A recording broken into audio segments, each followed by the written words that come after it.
Hi, my name is Lena, and today I want to tell a story that changed my life, a story that made me lose the most precious person to me. I never thought that one careless phrase spoken in a casual conversation could destroy everything. But now I am left to live with this realization. I hope that my story will help someone avoid making the same mistake. It all started on an ordinary day. My sister came to visit me. We brewed coffee, sat in the kitchen, and talked about life, reminiscing about the past, laughing. It was a normal conversation, the kind that happens between close people. I didn't even think that someone else might hear us. My husband was home, but I thought he was in another room busy with his own thing, so I spoke freely without considering the consequences. The conversation turned to our relationships with our husbands. We remembered what they were like when we first met them, what our relationships were like in the beginning.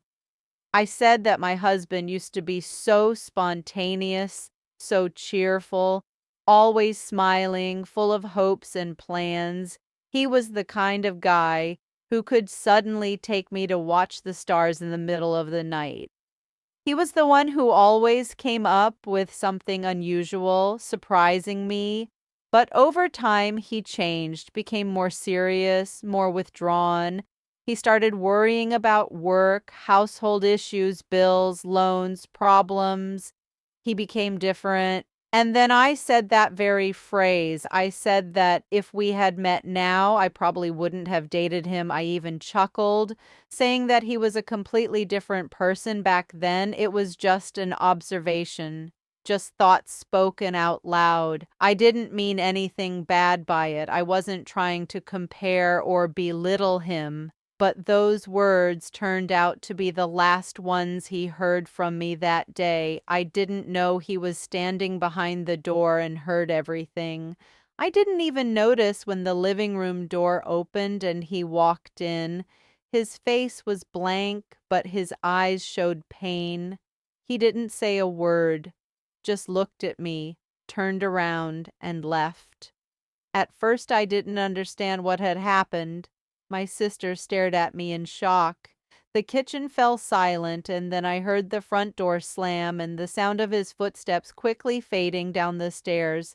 I rushed to the door, ran outside, but he had already gotten into his car. I shouted, called his name, but he didn't even look at me, started the engine, and drove away. I stood in the middle of the yard, completely confused, not understanding how this had even happened. Just a minute ago, we were simply talking, and now my husband had left in an unknown direction. I tried calling him, but he didn't answer. I texted him, but my messages remained unread. The night passed in anxiety and anticipation, but he never came back. The next morning, I found a note on the kitchen table. It was short, just a few words. If you think I'm not good enough for you, then why are we even together? I reread those words over and over again, feeling my heart tighten. He understood my words completely differently from how I meant them, but it was already too late. I tried to find him, but he avoided me. A few days later, I found out that he had gone to stay with a friend in another city. I begged him to talk to me, to explain, but he responded briefly, coldly. His voice was distant, something I had never heard from him before. I thought that over time he would calm down, that we could talk.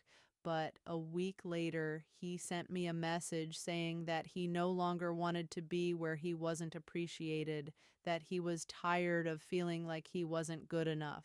That was the last message from him.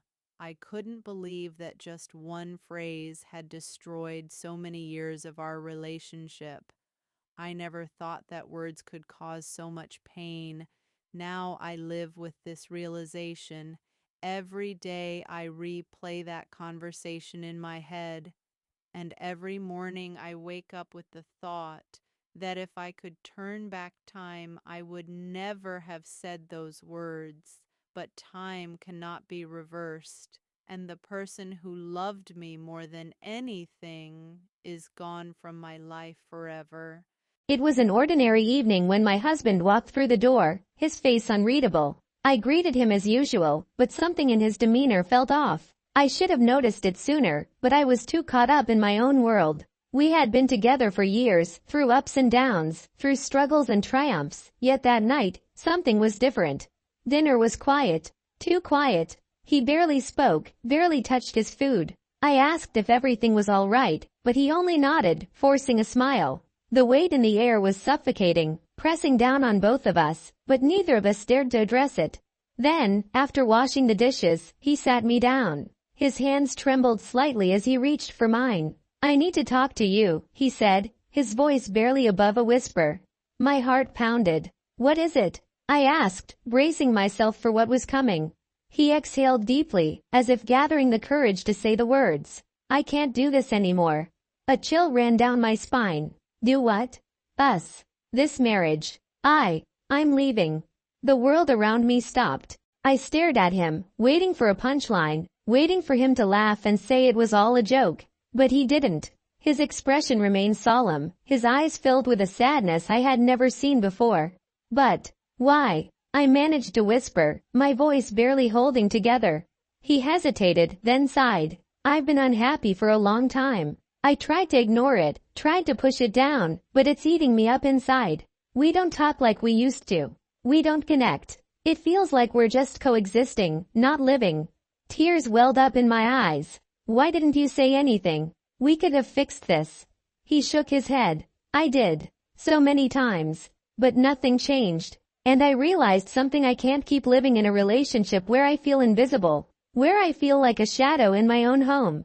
I wanted to argue, to tell him he was wrong, to beg him to stay. But deep down, I knew the truth. I had felt it too: the distance, the coldness, the way we had become strangers under the same roof. We had been holding on to something that had already slipped through our fingers.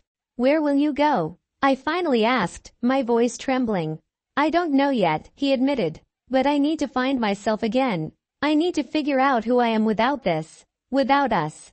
Tears fell freely now. "I love you. I never wanted this." His eyes softened. "I love you too. And that's why I have to go. We both deserve more than just existing." He stood up, grabbed his bag, and walked toward the door. I watched him, hoping, praying that he would turn back, that he would say he changed his mind, that he would stay. But he didn't. The door closed behind him, and just like that, he was gone. The silence in the house was deafening. I sat there for what felt like hours, trying to process what had just happened, trying to understand how everything had led to this moment. But no matter how much I replayed it in my mind, there was no going back. I had lost him. And in that moment, I realized I had lost myself too. Hi, my name is Jake, and today I want to tell you a story that changed my life forever. A story about how a simple encounter on a busy street turned into the most unexpected and heartwarming journey of my life. It all started on a cold autumn evening in New York City. I was leaving my office, exhausted from a long day of negotiations and meetings. Being the CEO of a billion-dollar corporation meant my days were always packed. My phone never stopped buzzing, and I barely had time to breathe. As I stepped out of my sleek black car, making my way toward one of my favorite upscale restaurants, a small voice called out from the sidewalk, Mister, can I have your autograph?" I turned surprised. It wasn't uncommon for people to recognize me from business magazines or television interviews, but usually it was investors or professionals, not children. In front of me stood a little boy, no older than 7 or 8, dressed in a worn-out hoodie, his shoes barely holding together. He clutched a tattered notebook in his tiny hands, his eyes wide with admiration. I sighed, checking my watch.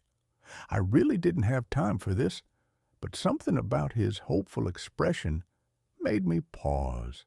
I knelt down and took the notebook from him, flipping to a blank page. "What's your name, kid?" I asked. "Danny," he said, smiling. "Danny Parker." I signed the page with a flourish, handing it back to him. "There you go, Danny. Now, you better hurry home. It's getting late." But instead of leaving, Danny's smile widened. "Thanks, mister. That's all I needed." With that, he turned and ran down the street, disappearing into the night. I shook my head, amused, and continued on with my evening. Little did I know that one small interaction would change the course of my life forever. The next morning, my assistant barged into my office, her face pale with worry. "Sir, we have a situation." I frowned. "What kind of situation?" She hesitated, then placed a newspaper on my desk. Right there, on the front page, was a picture of me signing Danny's notebook, but a headline made my blood run cold. "Billionaire CEO signs adoption papers for orphaned boy." I blinked, reading the article in disbelief. Somehow, Danny had tricked me. The page I had signed wasn't just a blank piece of paper, it was a legal document. My signature was now on an official adoption form. I shot up from my chair. "Find this kid, now." My team worked quickly, tracking Danny down to a small, run-down orphanage on the outskirts of the city. When I arrived, the director of the orphanage, a kind but tired-looking woman, greeted me nervously. "Mr. Matthews, I assume you're here about Danny." "You assume right," I said, exasperated. "This has to be some kind of mistake, a misunderstanding, a prank." She sighed. "Danny is a special child. He's been here since he was a baby. His parents died in an accident, and he has no other family. He's been adopted twice before, but both families brought him back. They said he was too much to handle. He's smart, but he's also mischievous. I suppose he thought this was his only way out." I ran a hand through my hair. This was insane. "I can't adopt a child. I run a company. I work 14-hour days. I don't even know the first thing about raising a kid." "I understand," she said gently. "But before you make any decisions, maybe you should talk to him." I sighed, reluctantly following her into a small playroom. Danny sat on the floor playing with a worn-out toy truck. When he saw me, his face lit up. "Mister, you came." I crossed my arms. "You tricked me." He grinned. "Yeah, but you're not mad, are you?" I exhaled slowly. "Danny, you can't just forge documents to get what you want. That's not how the world works." His expression turned serious. "I know, but I had to try. Nobody ever picks me. They all say I talk too much, or I ask too many questions, or I don't listen. But I listen. I just don't want to be alone anymore." Something in my chest tightened. I looked down at this little boy, so full of hope, despite everything he had been through. I had spent my whole life chasing success, building an empire, and yet, in that moment, I felt like I had missed something far more important. I took a deep breath. "All right, kid, let's make a deal. I can't promise I'll be a good dad, but how about we give this a trial run?" Danny's eyes widened. "Really?" "Really," I nodded, "but no more tricks." He grinned, bouncing on his feet. "Deal!" And just like that, my life changed forever. Being a father wasn't easy. There were sleepless nights, school projects, and endless questions about the universe. But there was also laughter, joy, and a sense of fulfillment I had never known before. Danny taught me that success wasn't just about money or power. It was about love, family, and the unexpected moments that make life truly worth living. And to this day, I still smile when people ask me how I became a father. Hi, my name is Emily, and I want to share a story that completely changed my life.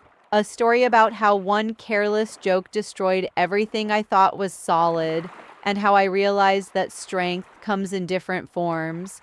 I never thought that a single sentence could turn my world upside down, but it did. It was just an ordinary evening, an ordinary conversation, but after it, my husband got up and left, and I was left alone, in complete silence. Only then did I understand the mistake I had made. I never thought that one phrase could change my life, just a silly joke, an innocent remark. I didn't even look at him when I said it, but now I sit alone. The house is empty, the silence is suffocating. I stare at my phone screen, no messages, no calls, just my last message.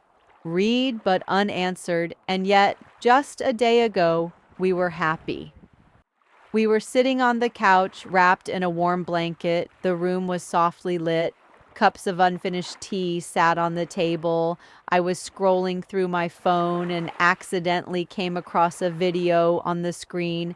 A man was fiercely defending his wife in an argument, standing in front of her, shielding her from a rude stranger.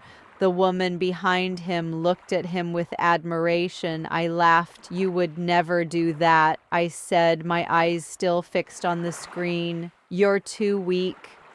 I wasn't thinking, I just said it, like always, with no bad intent, but suddenly the room became silent. I felt his gaze on me. I looked up, met his eyes. He wasn't smiling. There was no usual warmth in them. "Do you really think that?" His voice was calm, but something in it had changed. I shrugged, trying to turn it into a joke. "Come on, don't take it seriously. I was just kidding." But he silently stood up, took his jacket. I didn't even have time to ask where he was going. The door shut behind him, leaving nothing but ringing silence. I sat on the couch and waited. For the first few minutes, I smiled, shook my head. Well, he got offended. Well, he decided to take a walk. He'll be back in an hour, maybe two. I checked my phone. 10:17 p.m. By midnight, anxiety started creeping into my heart. Where was he? I sent a message. "Where are you?" 10 minutes passed, 15, half an hour, no answer. I called. The dial tones, 1, 2, 3, voicemail. I kept waiting. Memories surfaced in my mind. I had always thought that he wasn't the kind of man who could protect me. He wasn't tall, he wasn't muscular, he never got into conflicts, preferred listening rather than arguing. But now I remembered something else. When I was sick, he sat by my side for hours, changing cold compresses, making hot tea. When I cried after a hard day, he held me, telling me everything would be okay. When I was afraid to move to another city, he was the first to say we'd manage. He had always protected me, I just hadn't seen it, and now that he wasn't here, the realization squeezed my heart. Hours passed, I stared at his things, the blanket he always left on the back of the couch, his cup, the open book on the nightstand.